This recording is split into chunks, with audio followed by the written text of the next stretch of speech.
Smartwatches have made their way into nearly every part of modern life, but when it comes to space travel, they're still mostly on the sidelines. A closer look at what astronauts actually wear on their wrists shows a very different leaderboard than you might expect. While Apple and Garmin dominate the wearables conversation here on Earth, in orbit it's a different story. One name quietly leads the pack: Polar. Polar watches have flown in space 24 times. That's more than Apple, Suunto and Garmin combined. Apple watches have clocked just 7 missions. Suunto's appeared twice. Garmin just once. But even Polar can't touch the true king of space wristwear: the traditional watches, rugged, proven and low-tech. Let's put this into numbers. The Omega X33, designed specifically for space use, has been worn a total of 380 missions. The Casio G-Shock DW5600, a classic known for its toughness, follows with 209. Then comes the Omega Speedmaster, the legendary Moonwatch, with 155 missions. Add in the Citizen A829 series and the numbers keep piling up. Now these aren't just fashion statements, they're tools that survive extremes: vacuum, radiation, vibration, wild temperature swings. The kind of punishment that makes even the best smartwatches sweat. So why has Polar succeeded where others barely registered? It's all to do with history. Back in 1991, astronauts were already using the Polar Accurus 2. It wasn't called a smartwatch, but it tracked heart rate reliably, and that mattered during long-duration missions. It filled a niche for space fitness experiments.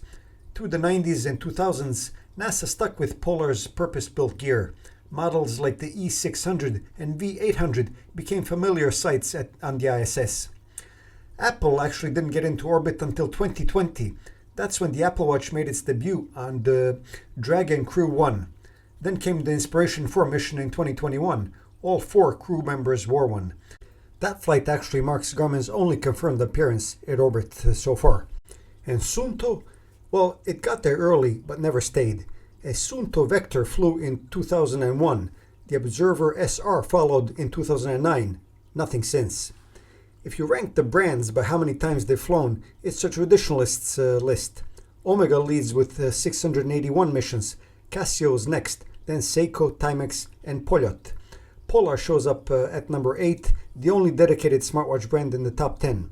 Apple is down at 18, Garmin trails at 99, and Suunto barely registers. So what does this tell us? Well, function beats fashion when it comes to orbit. Sure, smartwatches can track sleep, recovery, stress and more. But in space, those features don't matter if the watch needs constant charging or Bluetooth or app syncing. That kind of complexity isn't a good fit 400 kilometers above Earth. Astronauts need tools that just work. Every time, with no drama. That's why so many brands only appear once. Someone brought one up, maybe as a test or just for personal use, but it didn't return for the next mission. Polar's space legacy is all about simplicity and focus. Everyone else still being valued. In the space race for your wrist, it's not the newest or smartest that wins. It's actually the most reliable.